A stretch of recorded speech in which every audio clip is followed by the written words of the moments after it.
Hey guys, what's up? Welcome back to another video of our channel.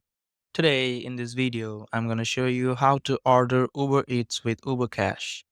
So without wasting any more time, let's start our today's video. Using Uber Cash to pay for your Uber Eats online is simple.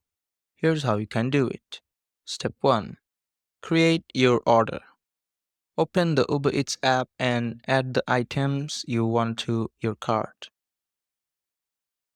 Step 2. View cart or checkout. Once you are ready, tap on View Cart or Checkout.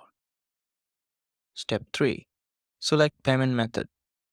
Above the Place Order button, tap on your current payment method. Step 4. Choose Uber Cash. On the Payment Options screen, select Uber Cash. Step 5. Place your order. Return to the order screen and ensure Uber Cash is selected as your payment method. Then tap Place Order to complete your purchase.